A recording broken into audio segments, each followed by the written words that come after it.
Game 4 tonight, TD Bank Garden in Boston, Massachusetts. There is no other way to slice it. Golden State Warriors lose this game, they're likely losing the NBA Finals. It's just that simple. I know people will disagree. I know they'll say, oh, no, you're wrong. But then again, they might not. Because if ever there was a time it looked this daunting for the Golden State Warriors, it would happen to be now. The fellas know what time it is. So does Molly, even though she may never admit it. First takes it. Celtics in 6. Who got it right? Molly. Well, you can hear the crowd already. It's the first finals game in this building since 2010. Tatum coming alive. Largest lead of the first half, an 18-point advantage. Well, they came right at us, but I like where we are. Can't you see? Don't you know what I am? I'm a man with a plan, and this time you understand. Puts it in, and it's their first lead since it was 2-0. That's a great team, and they're going to go and run. This is how you respond. So don't put your head down, just keep going. Tatum drives inside, lays it in. Smart corner three. Bang! Boston Celtics take game 3. They're 2 wins away from a title. The roller coaster ride, you know about it. It's a game of swings, Pat Bev. What's going on, everybody?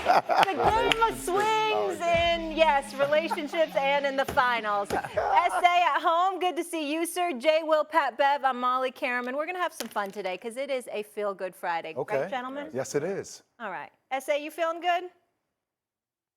Can you I'm hear feeling me? good.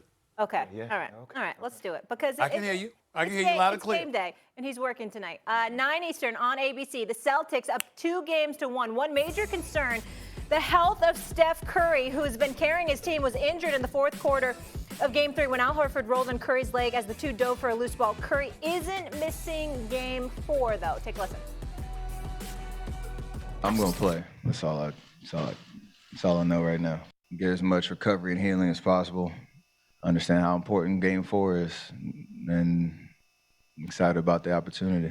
Because I went through what I went through at the end of the regular season and coming back, I know exactly what it is and what I got to deal with, and I guess comfort knowing I've been through it before, but also you'd rather not have to deal with something like that at this point in the season. All right, SA, I know how badly you want to see these Warriors win. What is your level of concern tonight for Steph Curry? You know, he's been carrying the load and now dealing with this injury. Well, it's extreme, and it's extreme not necessarily from the health standpoint. It's serious from the standpoint that I think he needs to be 100%. It's extreme from the standpoint I don't think that the Golden State Warriors can afford to lose this game. And as far as I'm concerned, the only consistent threat offensively that has existed in the for the Golden State Warriors in these finals is Steph Curry. And so because of that, you look at the load that's basically been placed on his shoulders. He's always been the face of the franchise. Obviously, when Kevin Durant was there, he was not the best player, but he was still lethal and he was still a face of the franchise. But with Kevin Durant gone, now he is the best player on the team. The reality is that all that pressure is going to be mounted against him. And as I watched the Boston Celtics defend against this guy, I see how tough it is for him to get loose. Certainly when he launches, we know how lethal he can be and what have you. But they are making sure very little is easy for him. Practically everything is being contested, and they're in his face because their mentality clearly is, you know what, make it difficult for Steph Curry. We believe we can contain pretty much everybody else. They did contain practically everybody else for the first 2 games, with the exception of the explosion from Steph Curry, and then Jordan Poole got loose in the third quarter for a little bit. And then Klay got loosed in the third quarter. In Game 3. But that's really where it's at right now. You need Steph Curry in the worst way, certainly more than you needed him for the previous 2 titles they won when they had Kevin Durant at their disposal. Anything that hobbles Steph Curry definitely makes the task that much more harder. Okay. I like that, Steve. I mean, it took a while to get there, but I like that. I'm gonna go. What's wrong with you? No, I'm just being honest. It can take a while. It's first take. No, but What happened? It's I your get to show, do it. Right. It's your show. You can take as long as you want to get to whatever we go. you want. Here we go. Yes. Respect. I'm much quicker on Sports Center and Countdown, but on First Take, I take my time. Yeah. Okay. Well, I like the way us as a basketball slow jam players, here. Jay. You understand.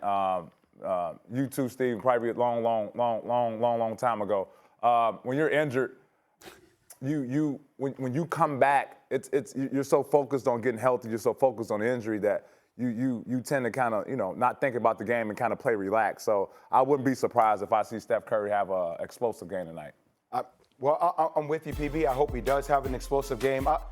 There's obviously, I'm with Stephen A. There's extreme concern here. For me, could there be stiffness in the ankle, the foot, that could leave shots short? Yeah, but after a while, you get lost in the competitive nature of the game. You start really hooping, you lose yourself in the passion of the game.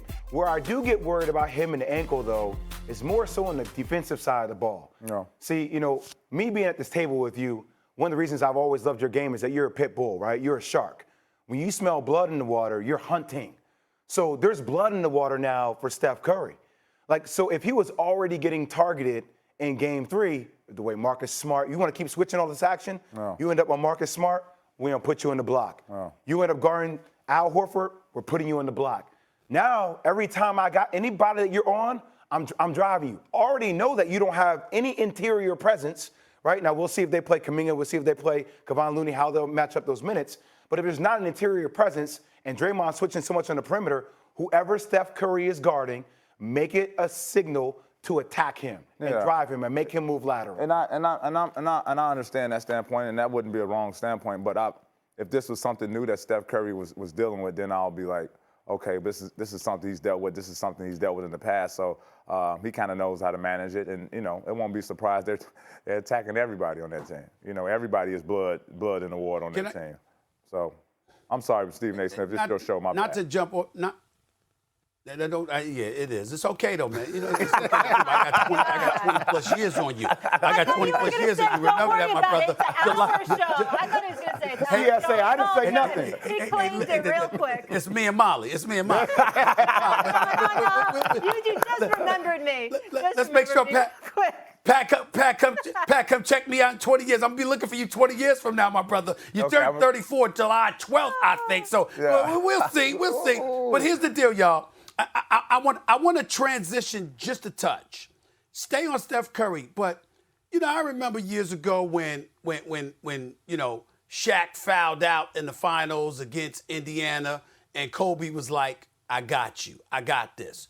I remember stuff like that. I remember, and I look at things of that nature, and I'm looking for who's that guy for Golden State that's gonna step up and say, "Hey, Steph, I got you. I know you ain't 100%.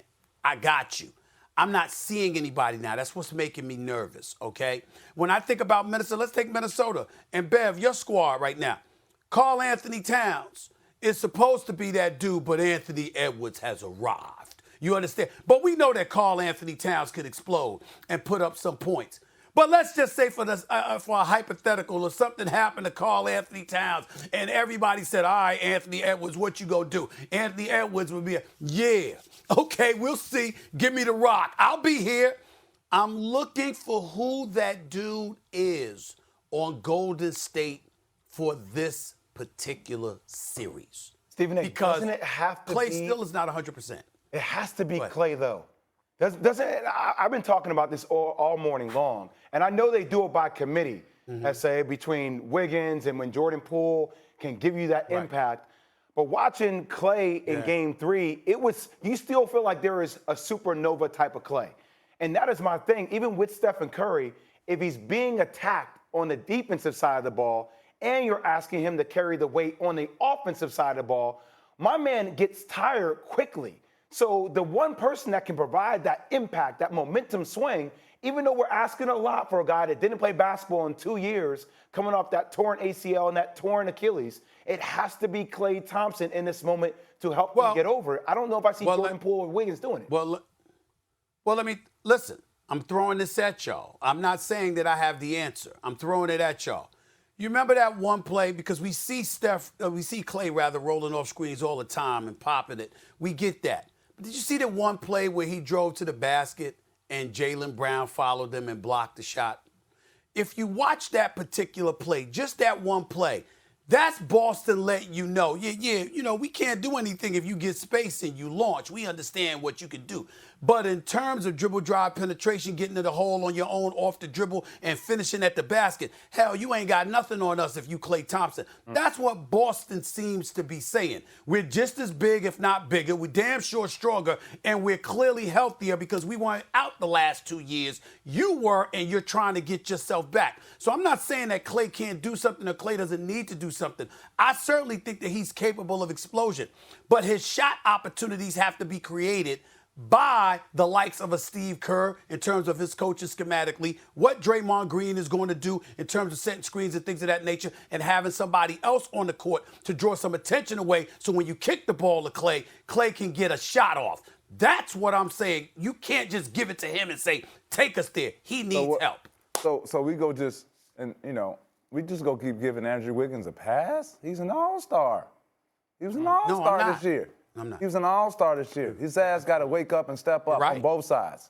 But, can we be real about it? I mean, he got voted in as an all-star, PB. And, when you understand some of the pop singers that the Golden State Warriors brought into their franchise to influence the vote, and I like Wiggins. I think Wiggins is an impactful player, especially on the defensive end. And he was worthy of being an all-star, though, Jay. I hear you.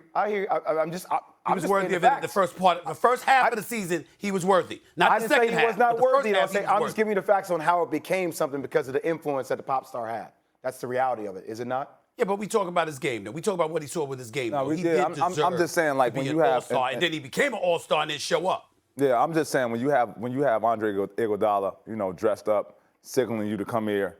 I know someone said on Twitter, an AAU dad.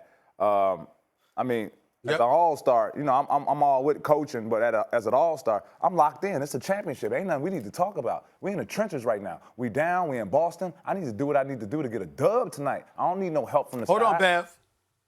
You're right. Hold on, Bev. Right. Hold on, Bev. My bad. Let's be honest about what you're saying. My bad. No, let's be honest about what you're saying.